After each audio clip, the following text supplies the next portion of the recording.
This is The Herd, wherever you may be and however you may be listening. We're live in Los Angeles on iHeartRadio, Fox Sports Radio, and FS1. 1 hour from now on Monday, where Colin was right, where Colin was wrong. There is plenty of both, and Joy Taylor is joining me this morning, as always. Joy, how was your weekend, by the way? You went out east. I went to Pittsburgh, yes. Went home to see the family. It's my nephew's 16th birthday yesterday. Happy birthday, Sam. By the way, it's a heat wave out there.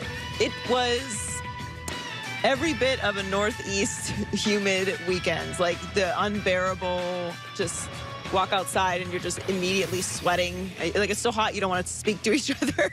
It was so humid, but it was nice to be home though. Yeah, I think that our friends in the Northeast, I think that's breaking today. I think the heat wave is, the Midwest had it, then it moved to the Northeast. Yeah. It is one of those, we get 1 or 2 a summer, just disgusting 4 or 5 days of unbearable heat. So the good news is for our friends out east, it is moving on, I think, in the next 24 hours. It's football season, right? And I didn't grow up a Patriot fan. I did not. I grew up in the Pacific Northwest. I bounced around the country. I lived in Florida. I've lived in Nevada. Then it was Connecticut. But one of the things I've said is I didn't grow up a Patriot fan, but I became a fan of the way they do business. It is football for smart people. And I've watched a lot of football in my life, a lot of college and a lot of pro, and I'd never seen football that was as smart as the way New England does it. They've always got a purpose. Every play, every series, every game, every month.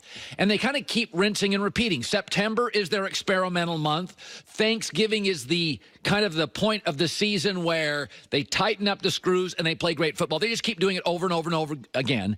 And they continue to have doubters. Belichick has just created a system. Brady's a system quarterback.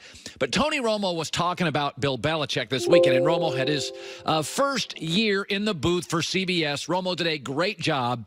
And Romo was talking about Belichick and how, and this is something to say because Romo's a student of the game. Romo's a smart guy. Romo's a home run as an announcer. I think he surprised even the people that thought he would be good. He was great. And he talked about Belichick and how he's different than other people in football. When I'm around him, I learn. And that's really a joy when you can really learn something more about football with people around. When you have people that can teach you the game after you've been studying it for 15, 20 years, that's a joy. I mean, I honestly learn every time I'm around him. And he's really, really special. I have a couple of friends who are very close with Belichick. One, in fact, vacations with Bill. And they always say the same thing. Bill's a very curious person. His mom spoke multiple languages. His dad sort of created scouting. He had very academic, very cerebral parents, and they created a very cerebral little boy who is a studier and a reader, and he's curious, and he's always growing, and he doesn't rest on his laurels. He's uniquely built to be a great coach. He's super creative and super curious. Credit his mother and credit his father and credit the household. They created that. I think what we have with Belichick, and we don't want to admit it because we love football, and football's the sport of hope, right? We all have a chance to win. Like 22 of the 32 teams can make an argument and they can win the Super Bowl. It doesn't work that way in the NBA, baseball, MLS, hockey. But I think we have the greatest gap in the history of any sport in coaching. Think about how great Coach K is, right? Now think about this at Duke. Coach K is great. He's so great in college, we let him coach our pros in the Olympics. And in 15 years, with massive talent advantages at Duke, they've been to 2 Final Fours. We think Nick Saban's great. Nick Saban, because you can recruit 25 new first-rounders every year in college, with massive talent advantages in his career, is 14-10 in bowl games. And after they lose to Clemson this year, they'll be 14-11 in 25 bowl games. We saw Bill Belichick, the greatest football coach ever, against the best young football coach in the Super Bowl. It was a clinic. It was embarrassing for Sean McVay. It was a clinic. Fans in the media get so enamored with talent. When has New England ever had the best talent? One time. 2007, they had the best personnel in the league on offense. They went 16-0 and broke every record. You really think when Freddie Kitchens and Belichick meet in Week 8 this year, it's a fair fight? Really? When Belichick was winning his first Super Bowl, Freddie Kitchens was the running back coach at North Texas. It's not a fair fight. Even Hall of Fame coaches, and Mike Tomlin will be a Hall of Fame coach, appear outmatched. Even young coaches we think are excellent, Anthony Lynn of the Chargers, flummoxed. In 20 years, there are only 2 coaches that have truly given Bill Belichick trouble. Number 1, Andy Reid in the regular season, and number 2, Tom Coughlin in the postseason. Outside of that, even when he went up against Pete Carroll in a Super Bowl, or Mike Tomlin, and those are first ballot Hall of Fame guys, Tony Dungy's, it felt like he was sort of on a different level. Sean McVay in the Super Bowl, on a completely different level. So we look at these great coaches in sports, as great as Krzyzewski is, with talent advantages, as great as Saban is, with massive talent and money advantages from the SEC. They don't dominate like Bill Belichick does. Who's going to win what? His 12th out of the last 13 years? He's going to win his division, have a bye, host a playoff game.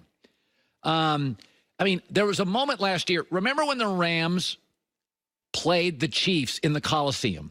1,000 yards. Remember that game? It's the craziest football game I've ever seen.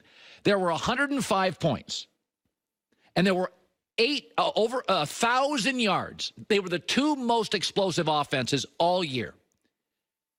Bill Belichick, who's a defensive coach, his history is in defense, played the Chiefs and the Rams. Combined, they scored 0 points in the first half. And that's the game plan part of a football game.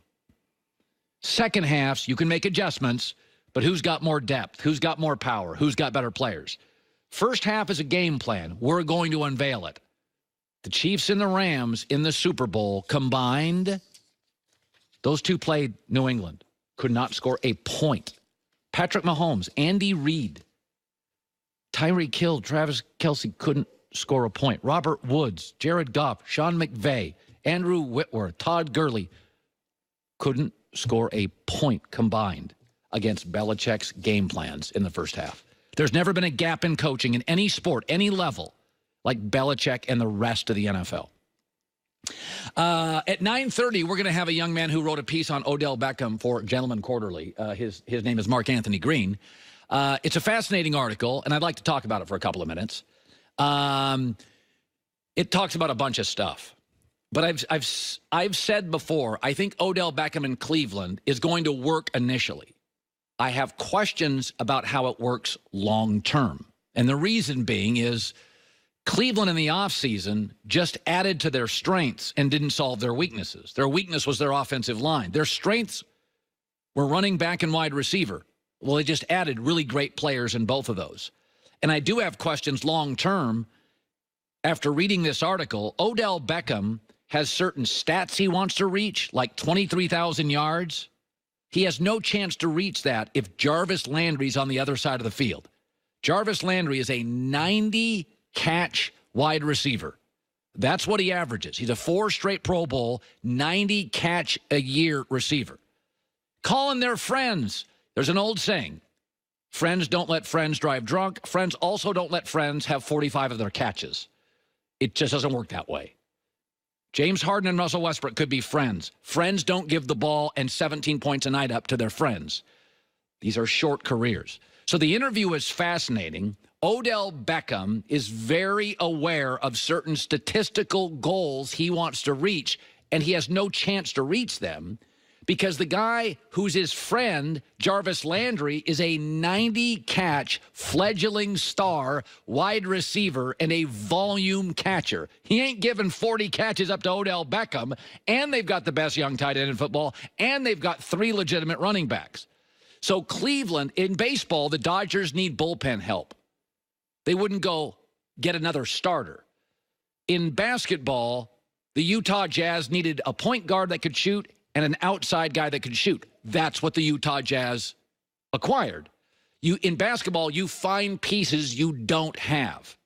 In baseball, you fill up the bullpen if it's struggling. In football, the Browns had a great wide receiver and a great tight end and several backs, and they've added to all of them.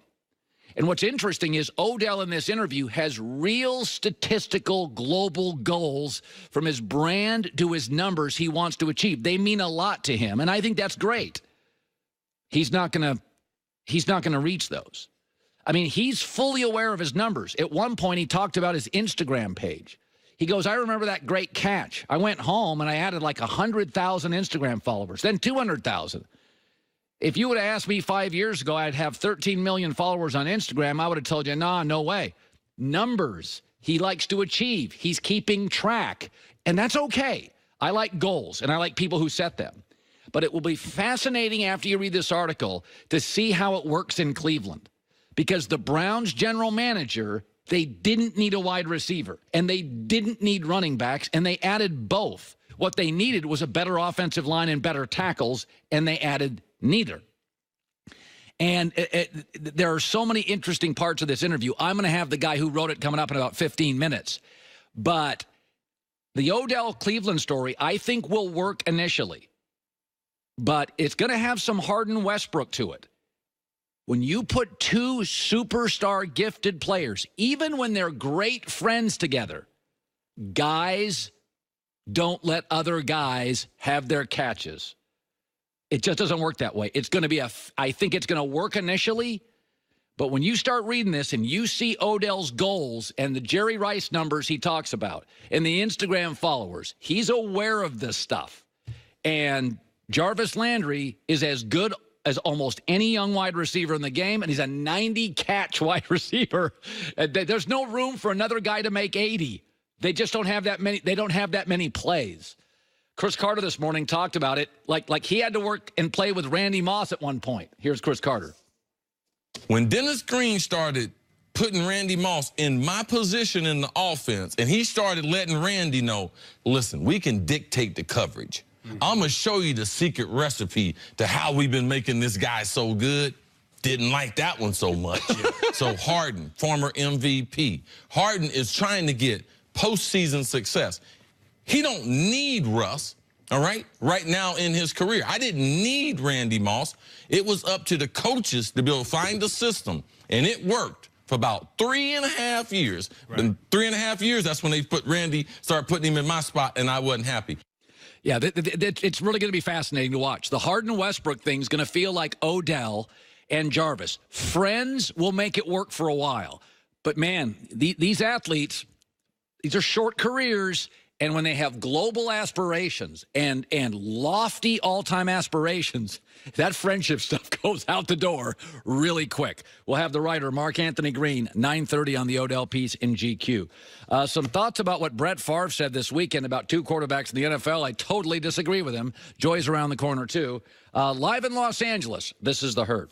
Summer is here, and it's barbecue season. Did some grilling over the weekend.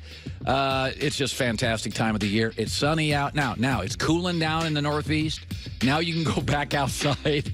You could actually grill. Why not use the best meat available via ButcherBox? Grass-fed beef, organic chicken, wild-caught salmon, heritage breed pork. ButcherBox works closely with the best farms and companies committed to raising animals humanely. So it's not only an ethical process, but it results in a better quality, better tasting, nutrient-dense meat. No added hormones. Free shipping, too, translates to under $6 a meal, which is a remarkable price for the quality of protein here. ButcherBox, all you have to do is sign up right now. Be a new member. ButcherBox.com/herd. ButcherBox.com/HERD. Two things will happen. You'll get $20 off your first box, plus 6 free burgers in every box.